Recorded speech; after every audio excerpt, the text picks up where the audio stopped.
Ambassador Zekthara sat in her crystal office high above the trading docks of Harmony's Edge Station. The neutral space station floated between 3 different star systems, making it the perfect place for diplomatic meetings and trade deals.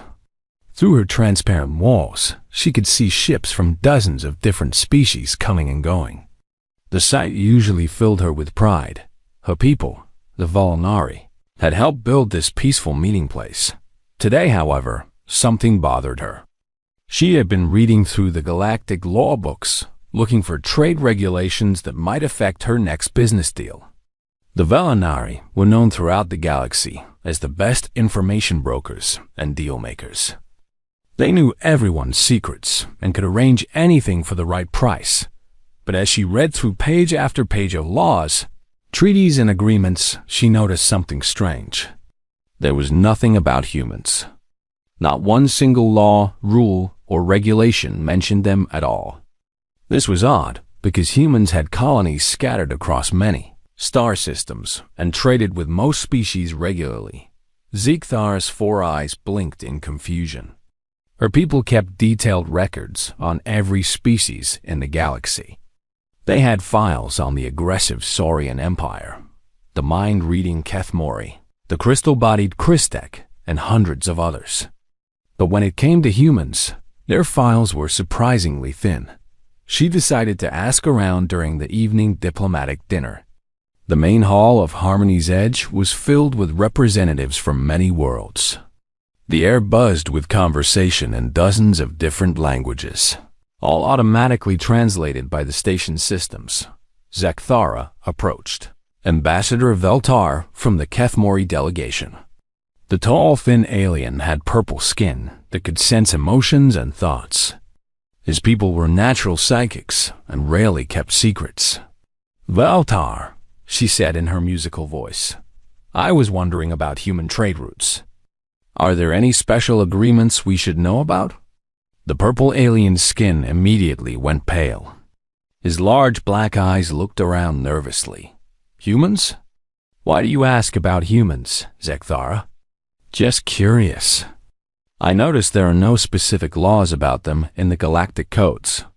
Veltar's skin began to show swirls of deep blue, a sign of fear in his people. "Some things do not need to be written down," he whispered. "Everyone just knows."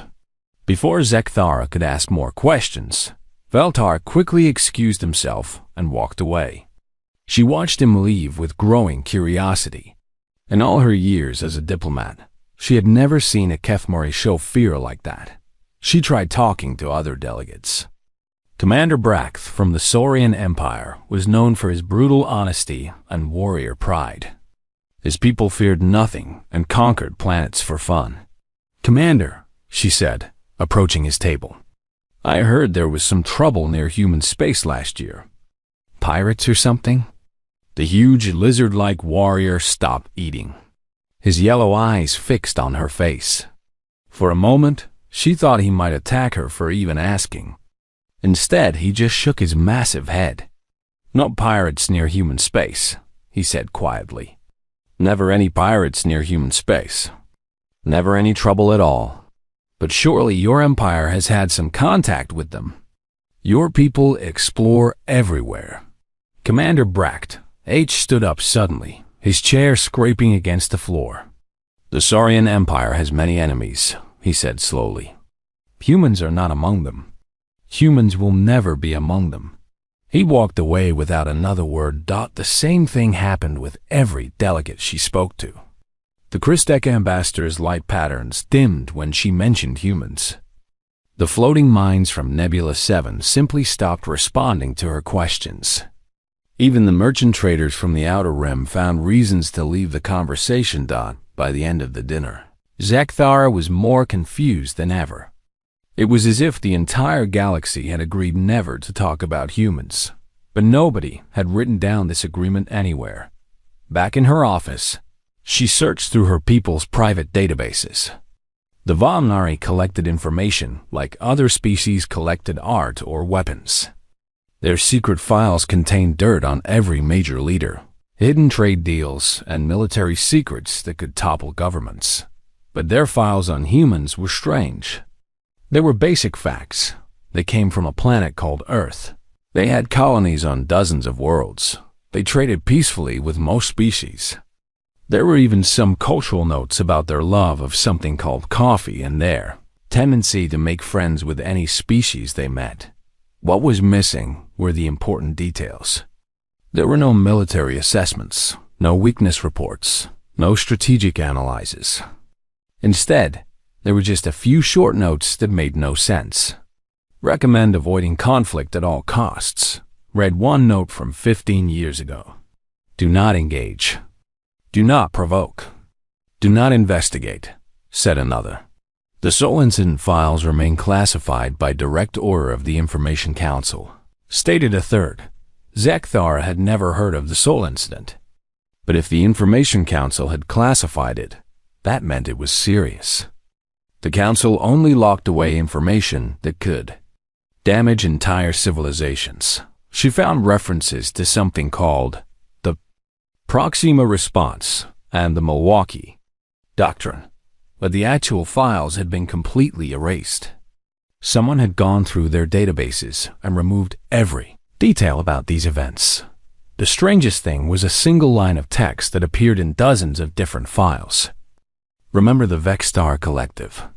Zekthara knew about the Vex-Star Collective. They had been the most feared pirate organization in galactic history. For 300 years, they had terrorized trade routes and destroyed anyone who opposed them. They commanded massive fleets and had members from dozens of different species. No single government could stop them. But 15 years ago, they had simply vanished. One day they were raiding ships across 12 star systems. The next day, they were gone. All of them. Their ships, their bases, their leaders. Everything had disappeared without a trace. Zekthara pulled up the timeline. The collective had vanished at exactly the same time as these mysterious incidents involving humans. This could not be a coincidence. She leaned back in her chair, her mind racing. Every species in the galaxy seemed to know something about humans that was not written in any law book. Something that made the strongest warriors nervous and caused entire conversations to stop. Something that had somehow made the most dangerous pirates in the galaxy disappear forever. Whatever this unwritten rule was, it was more powerful than any law. And Zekthara was determined to find out why. The next morning, Zekthara could not stop thinking about humans. She had barely slept, her mind spinning with questions that had no answers. As one of the top information specialists for the Velanari, she was used to knowing everything about everyone. The idea that there was a species she could not understand made her feel itchy. Under her silver skin, her people were proud of their intelligence.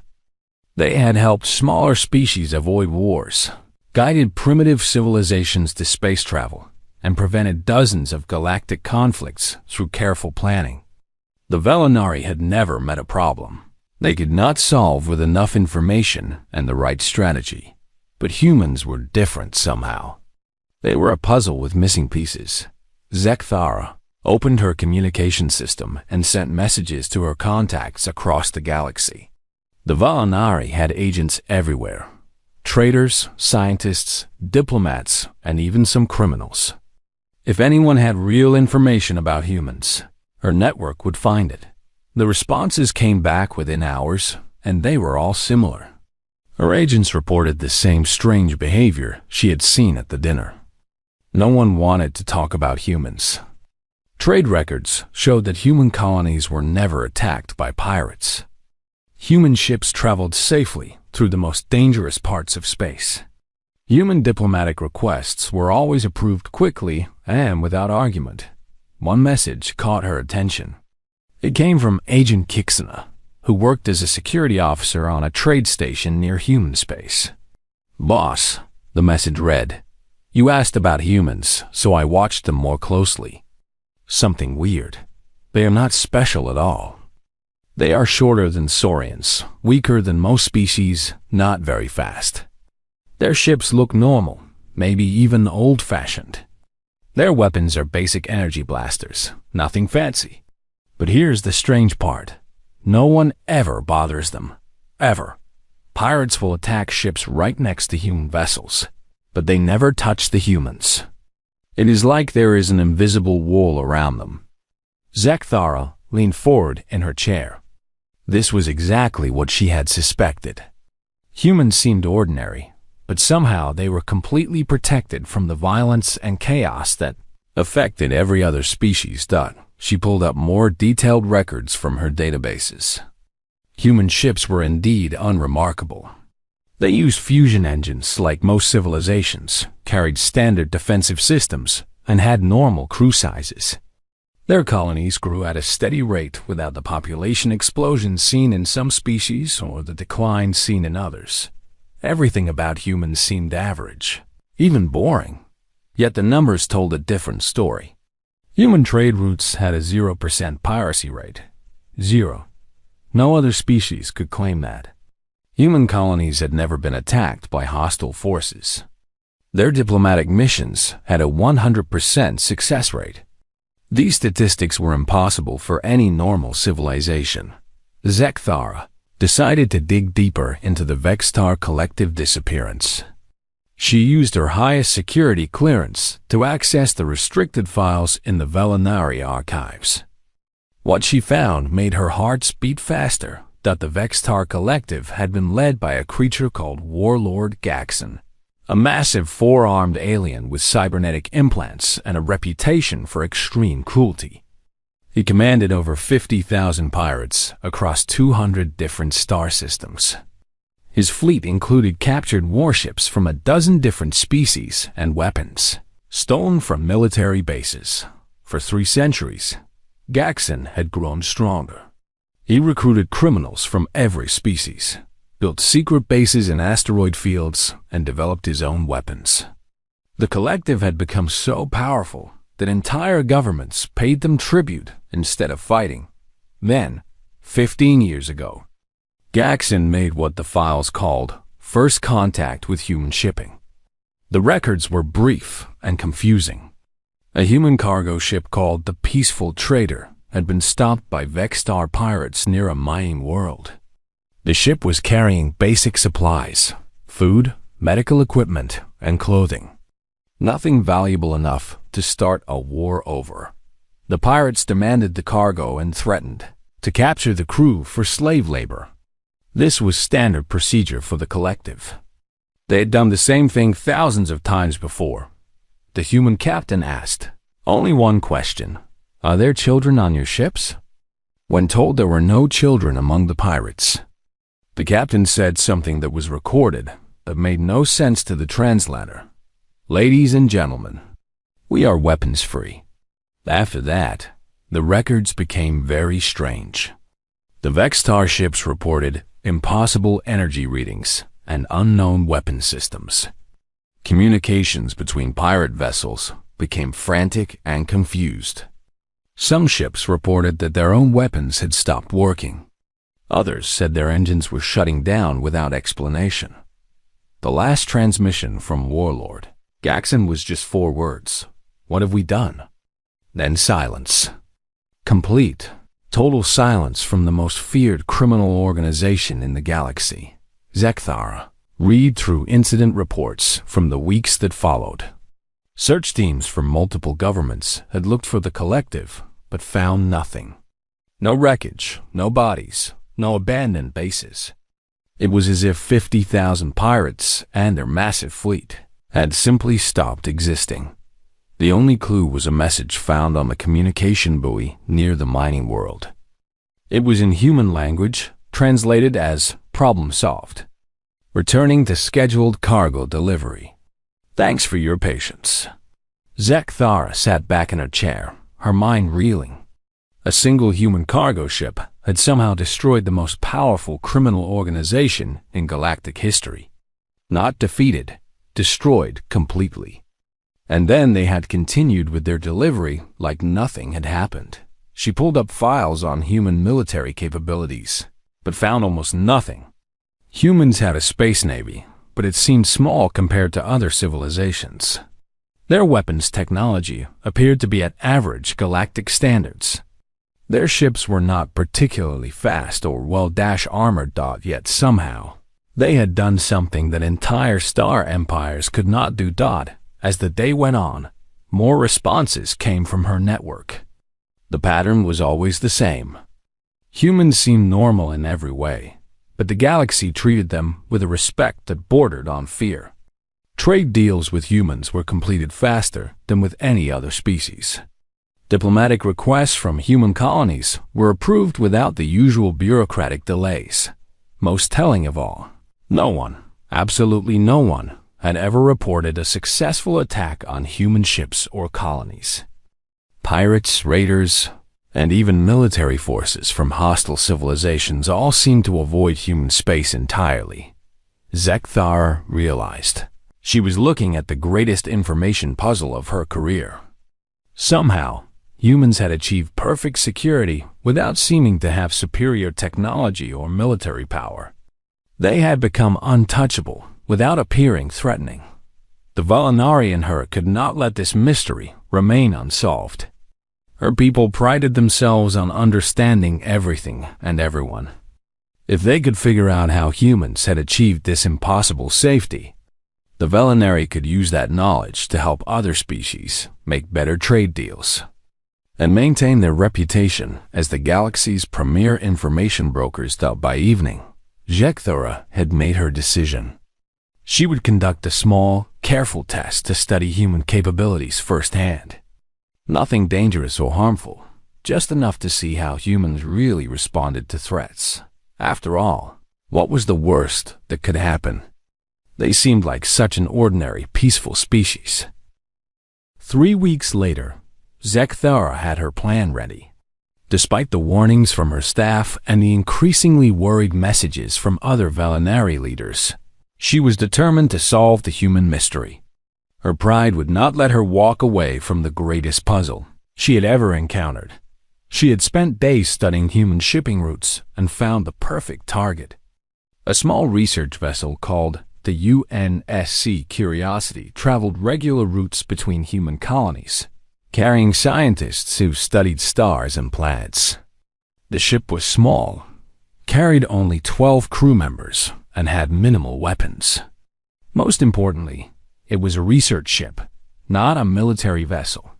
So any incident could be explained as a misunderstanding. Zekthara hired mercenaries for the job, being very careful to choose ones with no connections to her or the Valinari. She found a group of freelance raiders led by Captain Voss, a grizzled veteran who had worked for various criminal organizations over the years. His crew was made up of outcasts from different species, the kind of aliens who would do any job for the right price. The job is simple, she told Voss over an encrypted communication channel. Stop the human ship, study their response, take some non-essential cargo, and let them go. No violence unless they attack first. I want to observe, not start a war. Captain Voss scratched his scarred jaw with one of his forearms. His species, the Thrakari, were natural soldiers, but not very bright. You sure about this, lady? My contacts say humans are bad news. Your contacts spread the same rumors I am trying to investigate, Zekthara replied. Humans are just another species. They have been lucky so far, but luck runs out eventually. She paid the mercenaries well and gave them strict instructions. No killing, no serious damage to the ship, and definitely no harming the crew. This was to be a study, not an attack. She wanted to see how humans really reacted to threats when they could not run away. Zekthara positioned monitoring ships throughout the system where the encounter would take place. She had sensors, cameras, and communication interceptors ready to record everything. Her plan was to gather data on human tactics, technology, and psychology that no one else had ever collected. The Curiosity was scheduled to pass through the Kepler 442 system on a Tuesday morning, carrying a team of scientists returning from studying a strange star formation. According to her intelligence, the crew consisted of academics, physicists, astronomers, and biologists. They were exactly the kind of soft targets that would show her how humans really behaved under pressure. Everything went according to plan initially. Captain Voss and his crew intercepted the human ship right on schedule. The Curiosity dropped out of faster-than-light travel, exactly where Zekthara had predicted. And the mercenaries moved in smoothly. Human vessel. Voss broadcast over standard communication frequencies. This is Captain Voss of the independent vessel Reaper's Edge. Cut your engines and prepare to be boarded for inspection. Zekthara watched from her hidden observation post, her recording devices capturing every detail. This was the moment she had been waiting for. The chance to see humans without their mysterious protection, forced to deal with a real threat. The response from the Curiosity was surprisingly calm. A woman's voice came over the communication channel, speaking in the clear, measured tones of someone reading from a script. This is Dr. Sarah Chun, captain of the research vessel Curiosity. We are a civilian scientific mission with no military cargo or classified information. We will comply with inspection procedures according to galactic salvage laws. Zekthara frowned. This was not the response she had expected. The humans seemed almost bored by the situation. There was no panic in Dr. Chun's voice. No demands to know why they were being stopped. No threats or attempts to negotiate. Captain Voss seemed surprised too. In his experience, most crews either tried to run, fight, or bargain when faced with raiders. The complete lack of resistance was unusual. Right, Voss said, clearly off balance. Prepare to be boarded. Keep your hands visible and do not touch any controls. Understood, Dr. Chun replied.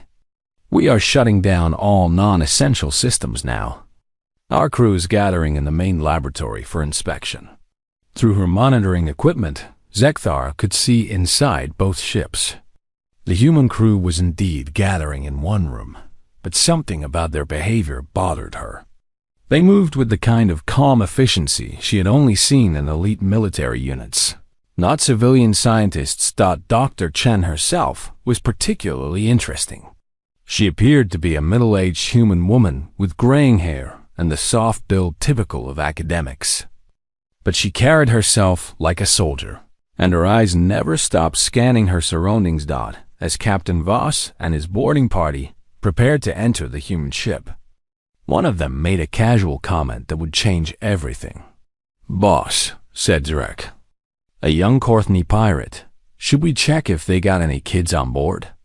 Might be worth more as hostages." It was a throwaway comment, the kind of crude joke common among criminals. But Zekthara noticed that every human on the ship suddenly went completely still. Dr. Chun's relaxed expression vanished, replaced by something that made Zekthara's skin crawl with instinctive fear. "Captain Voss," Dr. Chun said, her voice now carrying a strange undertone that the translators had trouble processing. "Before we proceed, I need to ask you a question. Are there any children aboard your vessels?" Voss looked confused by the question. "Children? No, lady. This is a raider crew, not a family ship." "Why do you ask?" Dr. Chun was quiet for a moment. When she spoke again, her voice was completely different. Gone was the polite, cooperative scientist. In her place was someone else entirely. "Computer," she said, "are you recording this conversation?" "Yes, Dr. Chun," replied the ship's artificial intelligence. "Log entry for the record. Hostile forces have confirmed no civilian dependents aboard their vessels. Threat assessment complete. Citadel Protocol 7 is now authorized." Zekthara felt a chill run through her 4 hearts. She had never heard of Citadel Protocol 7, but something about the way Dr. Chun said it made her want to order her ships to retreat immediately. "Computer," Dr. Chun continued, "please send a priority message on quantum frequency 77 alpha.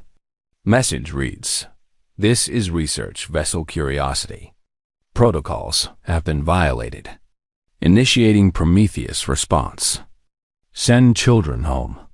Captain Voss and his crew were still preparing to board when Zektharis' sensors detected something impossible. Energy readings from the human ship had just increased by 3,000%. Systems that had not shown up on any scan were suddenly coming online, revealing technology that should not exist on a civilian research vessel. Dr. Chun, Captain Voss said, his voice now showing the first signs of nervousness. What is all this talk about protocols and responses? Dr. Chun looked directly into the communication camera, and for the first time, Zekthara saw her smile. It was not a pleasant expression. Captain, she said quietly, you just made the biggest mistake of your very short remaining life. You bothered humans. That was when the screaming started. The screaming came from Captain Voss's ship. Zekthara watched in horror as her carefully planned observation mission turned into something that would give her nightmares for the rest of her life. The first thing that went wrong was the boarding party. The 6 mercenaries who had been preparing to enter the human ship suddenly found themselves unable to move. Their weapons stopped working. Their communication devices went silent. Their power armor shut down, leaving them floating helplessly in space between the 2 ships. What is happening? Captain Voss shouted into his communication system, but he got no response from his boarding team. Dr. Chen's voice came through clearly on all frequencies. Computer, begin tactical assessment of hostile vessels. Full spectrum analysis. The curiosity began to change before Zekthara's eyes. Panels opened along the hull, revealing weapon systems that had been completely hidden from all scans. Energy readings continued to climb, showing power output that should have been impossible for a ship that size. But the weapons were not the most frightening part. It was the way the humans moved. All 12 crew members seemed to know exactly what to do without speaking to each other. They moved through their ship like a single organism, each person performing complex tasks that fit perfectly with what the others were doing. Dr. Chen continued to give calm, quiet orders while simultaneously operating 3 different control stations. Dr. Martinez, please begin full system takeover of hostile vessels, she said while her hands flew over controls that were definitely not scientific equipment. Young-looking human man nodded and began typing on a console. Within seconds, Captain Voss's ship started experiencing massive system failures. Engines shut down. Weapons went offline. Life support systems began cycling incorrectly. What are you doing to my ship? Voss screamed. Dr. Okafor, Dr. Chun, continued without answering. Please initiate communication with Fleet Command. Inform them that research protocols have been violated and we are implementing standard response measures. Zekthar's monitoring equipment detected something impossible. The human ship was sending messages using quantum communication technology that was supposed to be theoretical. The signals were going out to every human colony and ship in the galaxy simultaneously, traveling faster than light in ways that broke several physical laws. Within minutes, responses began coming back from across human space, not just from military bases, but from civilian colonies, research stations, mining outposts, and trading ships. Every single human settlement was responding to Dr. Chun's message. This is Colony Ship New Horizon, came one transmission. Message received. Children secure. Adults responding. Research Station Alpha 7 acknowledging, came another. Families protected. Science teams mobilizing. Mining platform Delta acknowledging protocols. Workers' families safe. Fleet moving. The messages kept coming. Hundreds of them. Thousands. Every human in the galaxy was responding to Dr. Chun's call. And they were all saying the same thing. The children were safe. And the adults were coming. Captain Voss was panicking now. His ship was completely dead in space. controlled by the humans through some kind of technology he could not understand. "Lady," he called to Zekthara on their secret communication channel. "You need to stop this now. Something is very wrong here." But Zekthara could not respond. Her own ship's systems were starting to fail. The humans had somehow detected her hidden observation posts and were systematically shutting down her equipment. Dr. Chun spoke again, her voice still calm but now carrying an undertone that made Zekthara's blood freeze. "Computer, how long until fleet arrival?" "First wave of civilian vessels will arrive in 4 hours, Dr. Chen. Military support ships are 6 hours out. Full response fleet estimated at 12 hours. Civilian vessels?" Voss asked weakly. Dr. Chun turned to look at him through the communication screen. Her pleasant, academic face had not changed, but her eyes were now completely cold. "Captain, you attacked a human ship. That means every human family in the galaxy now considers you a threat to their children. They are coming to remove that threat." "But we did not hurt anyone," Voss protested. "This was just supposed to be a simple raid." "You pointed weapons at humans," Dr. Chen said simply. "You threatened to take us prisoner. In human culture, that is the same as threatening our families, our children." Zekthara sensors detected new ships entering the system.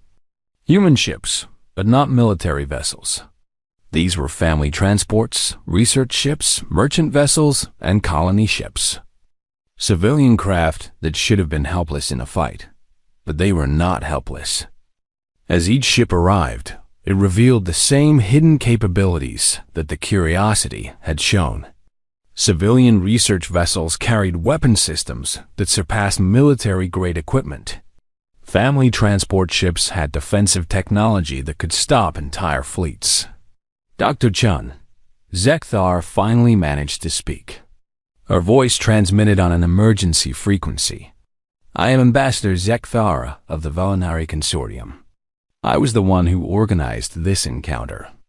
It was meant to be a peaceful study, nothing more." Dr. Chun looked toward one of the monitoring posts where Zekthara was hidden. Somehow, she knew exactly where to look. "Ambassador, thank you for identifying yourself. Computer, please record that confession for later reference." "Please," Zekthara begged. "I did not mean any harm. I was just trying to understand why the galaxy fears humans when you seem so peaceful." "We are peaceful," Dr. Chen said calmly. "We prefer to study stars, trade with our neighbors, and raise our children in safety. But when someone threatens that peace, we do not just defend ourselves. We solve the problem." More human ships continued to arrive. Zekthara counted at least 50 vessels now, with more appearing every few minutes. But these were not just coming from nearby colonies. Her instruments showed that some of these ships had traveled from the other side of the galaxy in just a few hours, using faster-than-light technology that was supposed to be impossible. How? Zekthara whispered. Dr. Chun seemed to hear her despite the distance and interference. "Ambassador, you wanted to study humans. Let me teach you something important. Humans do not just adapt to challenges. We engineer solutions. When we first left Earth and discovered that space was dangerous, we did not just build better weapons or stronger defenses. The human fleet began to move into formation around Captain Voss's disabled ship. Each vessel took a precise position, creating a sphere of overwhelming firepower. We built a system," Dr. Chun continued. "Every human settlement, no matter how small or remote, is connected to every other human settlement through quantum communication networks. Every human ship, from the largest colony vessel to the smallest cargo hauler, carries technology that can defend not just itself, but any other human in the galaxy. But how is that possible?" Zekthara asked. "Because," Dr. Chen said with a small smile, "when you threaten one human, you threaten all humans. And when all humans decide that something is a problem that needs to be solved, we do not just fix the immediate issue. We make sure it never happens again. The human fleet had finished positioning itself. 50 ships, most of them carrying families and civilian workers, now commanded enough firepower to destroy a small planet. But they were not preparing to attack. They were preparing to think. "Computer," Dr. Chen said, "begin comprehensive problem analysis. Full galactic scope. I want solutions that address not just this immediate incident, but all possible future iterations of this type of threat. Analysis beginning." Dr. Chen, estimated completion time, 37 minutes. Captain Voss looked around at the human fleet surrounding his ship and made a sound that might have been sobbing. "What have we done?" He whispered. Dr. Chen answered him with the same gentle tone she might use to explain stellar formation to a student. "Captain, you have given humanity a problem to solve. And we are very, very good at solving problems." 6 hours later, the human fleet had grown to over 200 ships. They came from every corner of human space. Not warships, but ordinary people in ordinary vessels. Families who had been on vacation, scientists conducting research, traders making their regular routes, and even children on school field trips. ZEK single quotes THA or A watched in growing horror as each arriving ship took its place in the growing formation. What terrified her was not their weapons, though those were impressive enough. What terrified her was how they all worked together without any apparent coordination, moving like parts of a single massive machine. Dr. Chen had not left her post on the bridge of the Curiosity during this time. She continued to work calmly at her stations, occasionally speaking to her crew or to the fleet, but mostly just monitoring data streams that flowed across her screens faster than any organic mind should have been able to process. "Computer," she said, finally. "Analysis complete?"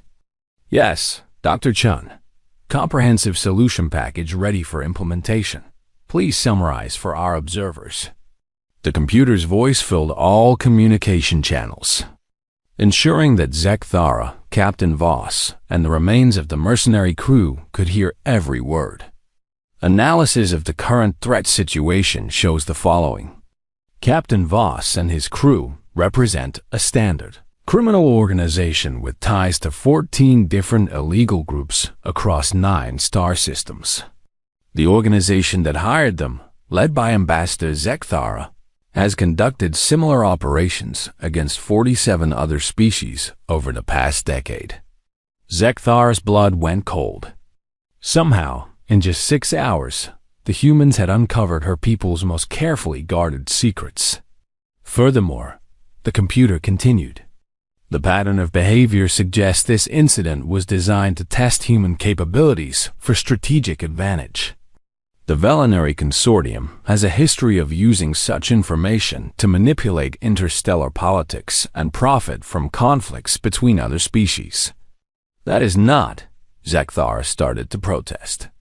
But the computer kept talking. However, this incident also reveals a larger problem. The current galactic situation allows for random acts of piracy and aggression because there is no effective deterrent system. Criminals like Captain Voss can operate freely because law enforcement is limited to individual star systems and species. Dr. Chen stood up from her chair and walked to the main view screen.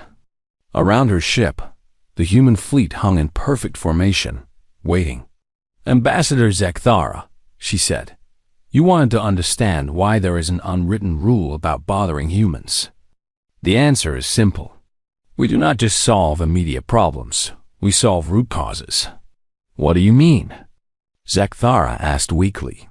"Watch and learn." Dr. Chen turned to her crew. "Dr. Martinez, please begin implementation of Solution Package Alpha.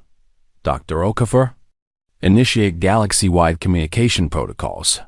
Dr. Singh, start the mathematics." What happened next was unlike anything Zekthara had ever seen. The human fleet did not attack or threaten. Instead, they began to work. Ships spread throughout the star system.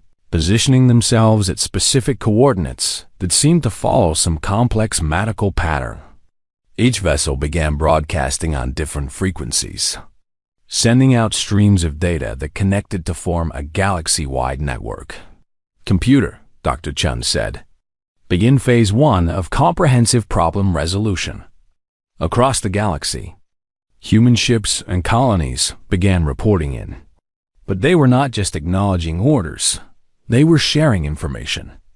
Every human settlement was connected to a massive data analysis network that started processing information about crime, piracy, and corruption on a galactic scale.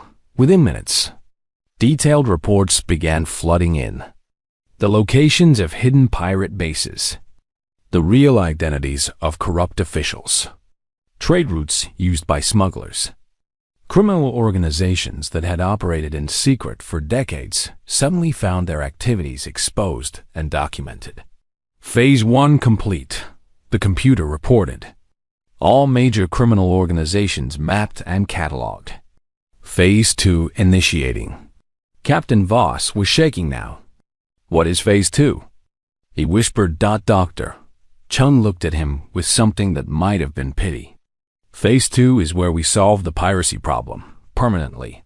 The human ships began to move, not toward immediate targets, but spreading out across the galaxy, using their impossible faster-than-light technology.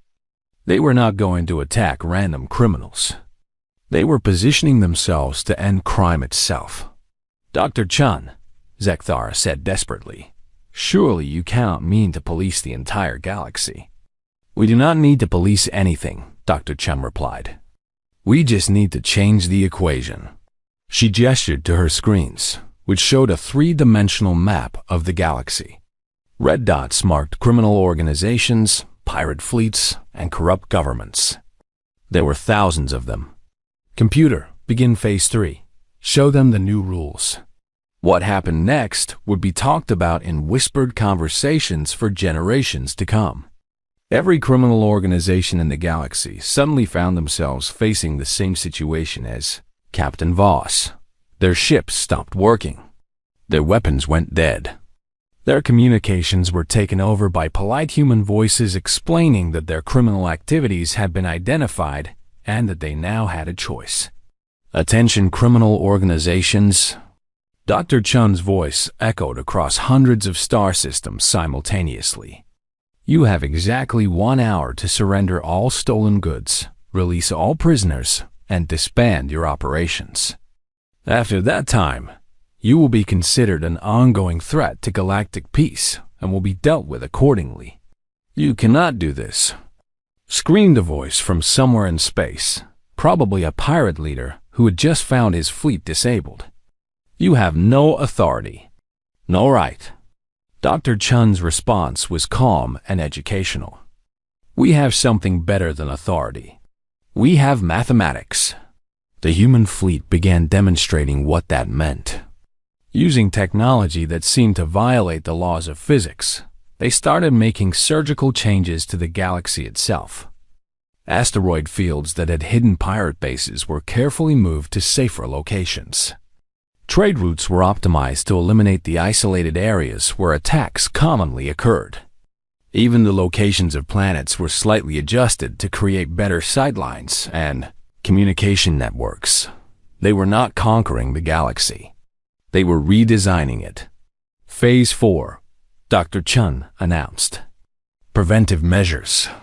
This was when Zekthara realized the true scope of human thinking.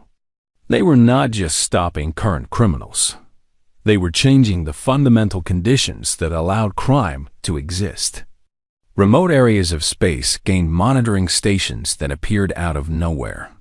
Communication networks were upgraded to ensure that no ship could disappear without trace. Trade routes were rearranged to eliminate opportunities for ambush. Most remarkably, they were doing it all with technology that appeared to be standard equipment on civilian ships. Every human family transport, research vessel, and cargo hauler carried tools that could reshape reality on a galactic scale. "How long have you been able to do this?" Zekthara asked in amazement. "Since the beginning," Dr. Chen replied. When humans first left Earth and discovered that space was dangerous, we made a simple decision. Our children would grow up in a galaxy where they were safe. Not just protected, but truly safe. The Vexstar Collective, Zekthara whispered, finally understanding. Yes, they made the mistake of threatening a human cargo ship. We solved that problem completely. Not just by stopping them, but by making sure no organization like them could ever exist again. Dr. Chen turned to face the camera directly. Ambassador, you asked why there is an unwritten rule about bothering humans. Now you know. It is not because we are cruel or aggressive. It is because when something threatens our families, we do not just fight back. We engineer a universe where that threat cannot exist. The human fleet began to withdraw, their impossible faster than light drives, carrying them back to their homes across the galaxy. But they left behind a changed universe. Crime rates had dropped to near zero. Piracy had become mathematically impossible. Corrupt governments found themselves unable to function. As the Curiosity prepared to resume its research mission, Dr. Chen made one final statement. Captain Voss, you and your surviving crew will be transported to the nearest law enforcement facility. Your trial will be fair and your sentence will be appropriate to your crimes. But you will never again have the opportunity to threaten innocent people. Ambassador Zekthara, you will be returned to your people with a complete record of this encounter. Your government will undoubtedly want to study what happened here. You are welcome to share our message with the rest of the galaxy. What message? Zekthara asked. Dr. Chen smiled, a warm, genuine expression that somehow made her previous coldness even more frightening by contrast. The message is simple. Humans are peaceful, curious, and friendly. We want to explore the universe, make friends with our neighbors, and raise our children in safety. We will trade fairly, share our knowledge, and help anyone who needs assistance. She paused, her smile never wavering. But if you threaten our families, we will solve you, completely, permanently, mathematically. The Curiosity engaged its engines and disappeared into faster-than-light travel, returning to its scheduled mission of studying star formations. As if nothing had happened. As if they had not just redesigned the fundamental nature of galactic civilization.